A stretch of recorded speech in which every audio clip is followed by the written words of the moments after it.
Nous, les assistants personnels, on enregistre en permanence tout ce qui se passe dans la maison. Pour votre sécurité, la police a accès à ces informations quand un crime est commis. Didier, un ami de la famille, a été soupçonné de meurtre.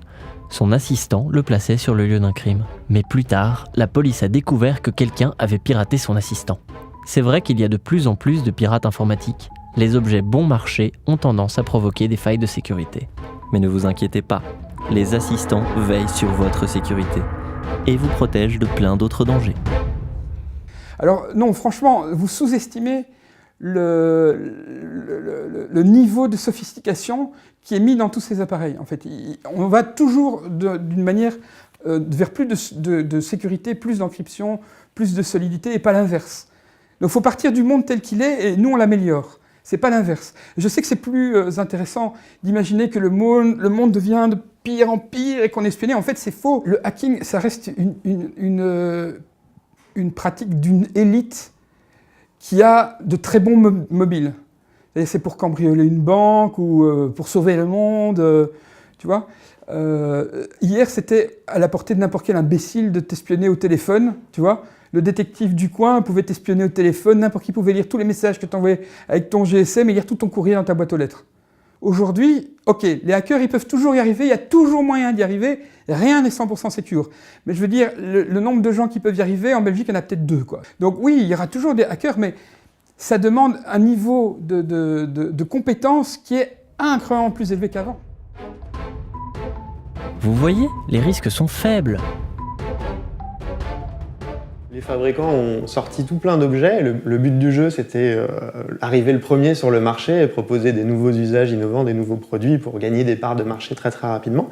Et c'est vrai que les impératifs de sécurité ou de vie privée actuellement n'ont pas été bien pensés.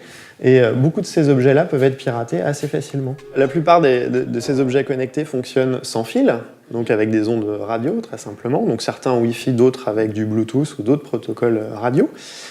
Et beaucoup de ces protocoles en fait ne sont pas sécurisés, donc les données voyagent d'objet en objet ou d'objet vers Internet en clair.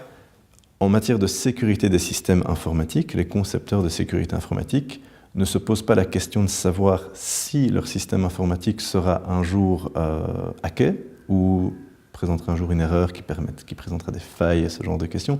On ne se pose pas la question du si, on se pose la question du quand. Tout système informatique, un jour ou l'autre, il y aura une brèche, c'est certain.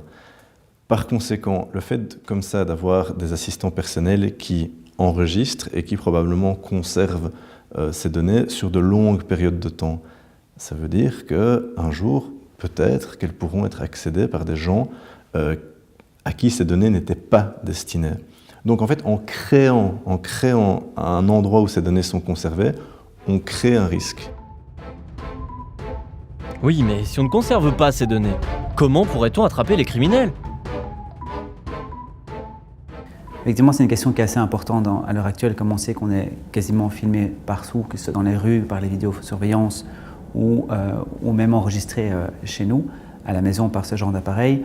Il est certain que dans le cas d'un crime, la police aurait évidemment accès à ce genre d'informations, tout simplement dans le cadre de ce qu'on appelle l'enquête pénale. In Bentonville, Arkansas, the hometown of Walmart, a trial is about to begin over the mysterious death of a former police officer at a local residence. But vital information in the case may have been recorded by an Amazon Echo, and the case may help decide an issue emerging in a connected world, whether prosecutors should be able to subpoena a virtual assistant. It's not totally clear what the Echo does record and when. Amazon's programmed Alexa to respond to a question on the topic. I only send audio back to Amazon when I hear you say the wake word. In an email, the company said that the Echo is sending audio to its servers only when the blue light is on, and that users can check and delete any recordings it makes. One research firm estimates that Amazon has sold about 5 million Echoes, and Alexa was the hit of this year's Consumer Electronics Show. It was baked into speakers, robots, and a fridge, among other things. Vous voyez, bientôt, même votre frigo pourra témoigner.